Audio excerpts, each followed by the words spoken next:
Karena jangan-jangan kita selama ini gak sadar pernah menzalimi seseorang yang sangat menyakitkan dan doanya tembus langit. Dan itu bahaya kan? Itu bahaya sekali. Kalau ada orang yang terzalimi angkat tangan.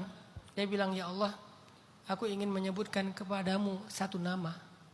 Yang dia pernah menyakiti aku karena mencoreng nama baikku, harga diriku. Atau menyakiti fisikku, atau mengambil hartaku, atau apapun ya masalahnya. Ya Allah, aku adukan dia kepadamu, berikanlah keadilanmu kepada kami. Itu ngeri banget kalau udah didoain kayak gitu sama seseorang. Walaupun saya punya prinsip, kalau saya lagi terzolimi, saya gak mau ngedoain orang yang terzolimi. Baik banget sih Ustaz, bukan. Saya punya prinsip, kalau lagi terzolimi itu kan doa kita makbul kan. Daripada ngedoain dia, mending saya doain diri saya sendiri. Jadi bukan saya gak ngedoain dia karena saya udah memaafkan, bukan. Saya pakai kesempatan doanya mustajabah buat doain diri sendiri. Begitu terzalimi langsung saya fulus. Ini mah doa guyon lah ya. Apa yang hajat kita misalnya, ya Allah gini-gini. Pas lagi terzalimi langsung. Daripada saya doain dia gak ada kebaikan buat siapa-siapa. Atau saya ngedoain dia kebaikan juga saya belum rela nih. Ya Allah beri dia hidayah. Apa segala macam, bahagiakan dia. Kan kayaknya berat ya. Gak rela banget kan ngedoain orang yang zalim dengan kebaikan. Kalau gak bisa, saya juga gak akan ngedoain dia dengan keburukan. Minimal saya pakai buat diri saya sendiri. Tapi orang yang terzalimi itu punya hak untuk mendoakan kita yang menzalimi dengan doa yang buruk loh. Selama doanya gak berlebihan. Jangan-jangan kita pernah gak sadar atau udah lupa menyakiti seseorang. Coba periksa itu dulu. Saya gak ngejudge Mbak Nisa. Lebih ke kayak introspeksi kita semuanya, karena ini bisa berlaku kepada kita juga. Mungkin kasus Mbak Nisa bukan di situ, beda lagi. Tapi siapa tahu kasus kita ada yang tentang orang tua, ada yang tentang guru. Karena saya kan orang tua saya udah wafat, berarti mertua. Kalau saya nggak punya masalah dengan mertua, saya udah sungkem dengan mertua, saya minta ampun sama mertua, minta doanya. Oke, mertua saya ridho dengan saya. Saya periksa lagi, apa masalah saya waktu kemarin-kemarin itu banyak musibah. Oh saya udah lama gak sungkem sama guru saya di Aceh. Saya pulang ke Aceh. Saya datang ke guru saya sungkem, saya cium tangannya. Saya minta doa dan ridhonya. Saya balik ke Bandung. Itu tuh dalam hitungan hari terus kayak dibuka gitu sama Allah. Banyak kemudahan-kemudahan. Sedahsyat itu tuh ke guru tuh. Apalagi guru yang mengajarkan kita iman. Mulai dari ngajarin kita Quran, ngajarin kita syariat gitu. Mungkin itu guru-guru lama kita yang bukan profesor-profesor banget. Tapi dia kan yang pertama memperkenalkan kita tentang Allah gitu. Nah guru-guru kayak gini nih coba perbaiki hubungan dengan mereka. Baru yang ketiga periksa lagi jangan-jangan kita pernah salah. Kalau salah sih pasti dengan banyak orang kita pasti pernah salah. Tapi zalim enggak? Yang parah gitu zalimnya.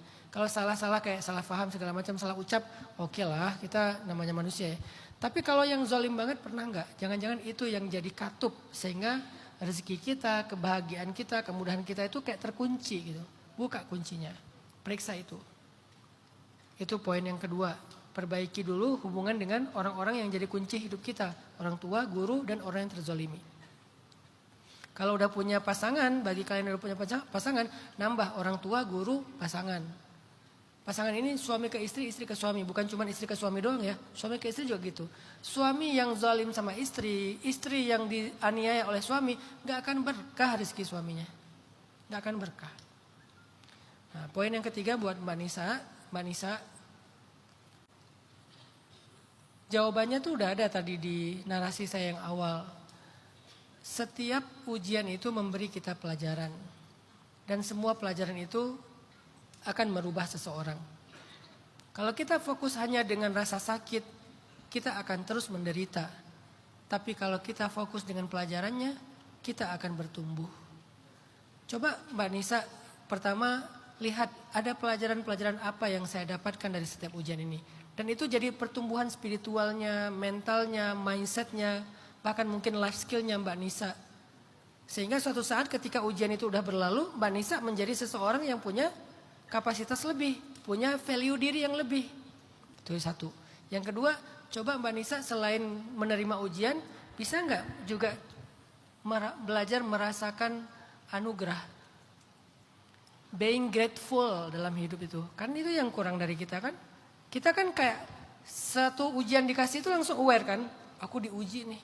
Satu masalah, ada masalah nih. Satu musibah, ada masalah nih, ada musibah nih. Kita langsung aware gitu kalau dikasih ujian sama Allah. Tapi kalau dikasih anugerah, kita sering gak aware. Itulah kenapa kita susah bahagia. Karena kita fokusnya hanya dengan masalah. Kita bukan bilang gak ada masalah, ada. Tapi juga anugerah juga banyak kalau dalam hidup kita. Bisa gak kita coba merasakan dan menikmati anugerah itu? Aku punya keluarga, aku punya orang-orang yang sayang sama aku. Makanya saya selalu bilang ke orang-orang yang lagi patah hati, gak penting siapa yang melukai kalian atau membuat kalian patah. Yang penting adalah siapa yang bisa membuat kalian tersenyum lagi. Maka fokuslah dengan mereka. Jangan fokus stalking yang udah lewat. Pakai akun kedua, akun ketiga, akun keempat. Enggak usah. Karena mereka udah gak penting. Kalau kalian hanya fokus dengan mereka, dengan orang-orang yang pernah mematahkan dan melukai kalian, nggak akan mudah untuk bahagia. Tapi kalau kalian fokus dengan orang yang ada di sekeliling kalian, circle yang membahagiakan kalian. Kalau saya sekarang udah punya keluarga, anak-anak saya, setiap saya pulang saya ngelihat anak saya yang masih kecil Ertuğrul, yang umurnya 5 tahun, yang rambutnya panjang segini, tapi kalau dilepas, ting, balik lagi ke sini. Yang senangnya reok Ponorogo, yang gini-gini di rumah, guling-guling di lantai. Saya tanya, "Adek, kamu ngapain guling-guling?" "Bentar, Mbak, aku lagi kesurupan." Kalau saya fokus ke dia, kalau saya fokus ke istri, kalau saya fokus ke keluarga terdekat saya akan lebih mudah menghargai hidup dan bahagia. Oh, ternyata hidup saya walaupun banyak masalah di luar rumah, di dalam rumah itu banyak banget anugerah ya. Anugerah pasangan, anugerah anak, anugerah orang tua, anugerah rezeki, anugerah kehangatan, anugerah ini dan itu. Banyak anugerah ya. Di situ walaupun gak sepenuhnya kita bilang bahwa kita itu orang yang paling beruntung, setidaknya kita bisa tahu bahwa hidup kita itu ada sisi baiknya juga lah. Untuk kita nikmati, untuk ngumpulin energi lagi menghadapi ujian-ujian yang berat. Semoga Mbak Nisa dikuatkan, semoga Mbak Nisa bisa membuka katup-katup tadi, semoga Mbak Nisa dilapangkan hatinya untuk lebih bahagia lagi dengan apa yang ada dan sabar dengan apa yang belum ada. Allahu a'lam.